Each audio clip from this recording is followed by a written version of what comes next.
এ হচ্ছে মমতা পুলিশের civic volunteer. আমি শুভেন্দু অধিকারী এই রাস্তা দিয়ে যাচ্ছি বাগডোগরায়, এর ছবি তুলছিল। এর পোশাক দেখুন।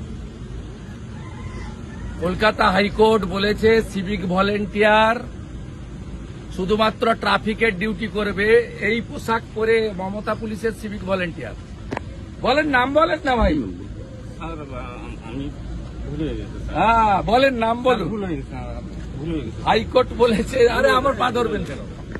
আপনি বলেন নাম বলুন। এটা পোশাক ভুল হয়ে গেছে। টাকা তুলে দেন তো পুলিশগুলোকে, আর ওরা ভাইপোকে পাঠায়। স্যার ভুল হয়ে গেছে। আপনাদের বেশি দিন না, চিরদিন কাহারও সমান নাই যায়। ভুল হয়ে গেছে স্যার। বলো বলো। ভুল হয়ে গেছে স্যার। এই হচ্ছে সিভিক ভলেন্টিয়ার। মাল তোলো, আমি আইসির কাছে জমা করো, আর ভাইপোর কাছে পাঠাও। দেখুন পোশাক দেখুন, সব মোড়ে দাঁড় করিয়ে রেখেছে মমতা। ভুল হয়ে গেছে স্যার। আমি সব মোড়ে একটা করে দাঁড় করি। নমস্কার, সোজা সাপটা সুব্রতে আপনাদের স্বাগত জানাই। ভাবুন অবস্থাটা,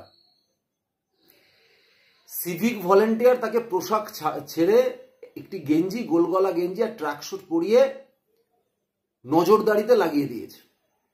শুভেন্দু অধিকারী কোথায় যাচ্ছে, কিসে যাচ্ছে, কোথায় নামছে তার ভিডিও করতে হবে। এবং শুধু এই একজন না, এরকম কয়েকশো সিভিক ভলেন্টিয়ার শুভেন্দু অধিকারীর যাওয়ার রাস্তায় তার কারণ আছে। একটাকে হাতে নাকে পাকড়াও করেছে শুভেন্দু অধিকারী। আমার হাসিটা কোথায় পাচ্ছিল যে ধরা পড়ার পরে সিভিক ভলেন্টিয়ারের মুখের অবস্থা দেখেছেন, একদম পুরো পোড়া আমসত্ত্ব হয়ে গেছে, রীতিমতো ভয়েতে যে এই বুঝি ধোলাই খেলো, এই বুঝি ধোলাই খেলো। আগে ভাগেই বাঁচতে শুভেন্দু অধিকারীর পা ধরে বলছে ভুল হয়ে গেছে স্যার, ভুল হয়ে গেছে। ওই যে বলে না, চোরের 10 দিন আর গৃহস্থের 1 দিন, ঠিক সেরকম অবস্থা। দেখুন, তবে এই সিভিক ভলেন্টিয়ার দিয়ে শুভেন্দু অধিকারীর পেছনে শুধুমাত্র যে ভিডিও বা ছবি তোলার জন্য নজরদারি করে তা নয়, লুকিয়ে চুরিয়ে বিভিন্ন জায়গায় ক্যামেরা বসিয়ে রাখে, স্পিড মিটার বসিয়ে রাখে, যাতে তার গাড়ির যা গতি আছে সেটাকে চিহ্নিত করে প্রয়োজনে তাকে ফাইন করা যায়। আমরা দেখেছি এর আগে বিরোধী দলনেতা শুভেন্দু অধিকারী রাস্তায় যেতে যেতে এই নিয়ে রাস্তায় নেমেও সিভিক ভলেন্টিয়ারদের ধরেছে, দেখেছে রুমালের আড়ালে, গামছার আড়ালে ক্যামেরা বসিয়ে রেখেছে। মানে শুভেন্দু অধিকারীকে কি ভয় তৃণমূল কংগ্রেসের, আপনারা একবার ভাবুন। শুভেন্দু অধিকারীর উপর রাগ তো আছেই, কারণ যে ট্যাগ মমতা বন্দ্যোপাধ্যায় তার নিজের নামের পাশে অপরাজেয় ভেবে রেখেছিল, সেই ট্যাগ শুভেন্দু অধিকারী ঘুচিয়ে দিয়েছে নন্দীগ্রামে হারিয়ে। কারণ তৃণমূল কংগ্রেস সবসময় বলতো না যে প্রত্যেক জায়গার মুখ মমতা বন্দ্যোপাধ্যায় যেখানে দাঁড়াবে হারতেই পারে না।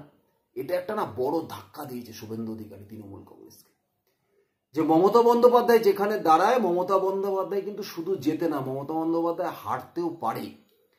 এবং মমতা বন্দ্যোপাধ্যায়কে যখন শুভেন্দু অধিকারীকে হারিয়েছে, তখন গণতন্ত্রে শুভেন্দু অধিকারী মমতা বন্দ্যোপাধ্যায় থেকে বড় নেতা।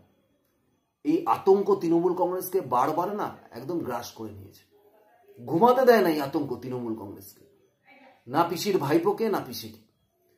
এবং যেভাবে শুভেন্দু অধিকারী একদম কোচবিহার থেকে কাকদ্বীপ অব্দি দৌড়ে বেড়াচ্ছে, 2026-এর পশ্চিমবঙ্গের তৃণমূল কংগ্রেসের ক্ষেত্রে পালাবদল যে ঘটতে চলেছে, এই আভাস কিন্তু তৃণমূল কংগ্রেস পেয়ে গেছে।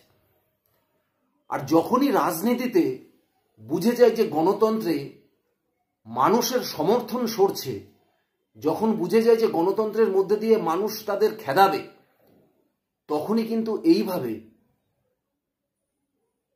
শারীরিক আক্রমণ শুরু হয়। আজকে যেটা হয়েছে, শুভেন্দু অধিকারীর উপর আক্রমণ শুধু একটা আক্রমণ ছিল না, তাকে মেরে ফেলার এক চক্রান্ত ছিল।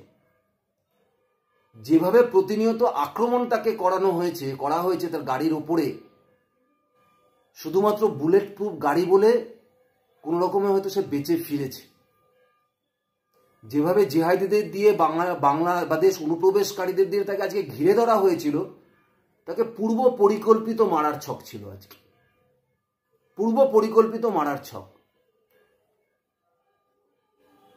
সংসদীয় গণতন্ত্রের আজকে কালো দিন পশ্চিমবঙ্গে। যারা গণতন্ত্রের কথা বলে না, তৃণমূল কংগ্রেস এত গণতন্ত্রের বুলি আওড়ায় না।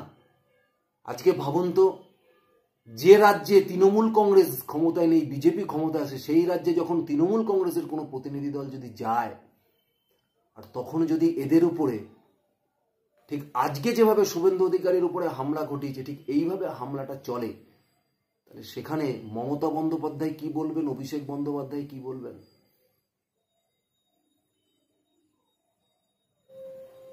পশ্চিমবঙ্গের আজকের দিনের এই অবস্থা দেখে কেউ বলতে পারবে না পশ্চিমবঙ্গে বিধানসভা নির্বাচন কোনোদিন শান্তিতে হতে পারবে। 355 তো অবশ্যই দরকার পশ্চিমবঙ্গে, অবশ্যই 355 দরকার। আজকে শুভেন্দু অধিকারীর উপর আঘাত নিয়ে তার বর্ণনা শুভেন্দু অধিকারী নিজে দিয়েছেন গাড়ির সামনে দাঁড়িয়ে। কি বলেছেন একবার আপনারা শুনুন। আর এখানে কি হচ্ছে, এখানে ধপা ধপ ধপা ধপ, এটা বুলেট প্রুফ গাড়ি, ছবি পাবো না, তার গাড়ি বুলেট প্রুফ গাড়ি বলে এইখানে 20 বার বাঁশ দিয়ে, 20 বাঁশ আর কাঠের মোটা বাটাম দিয়ে, এটা যখন ভাঙতে পারেনি পাথর দিয়ে এইটা ভেঙেছে, পাথর দিয়ে ভেঙেছে।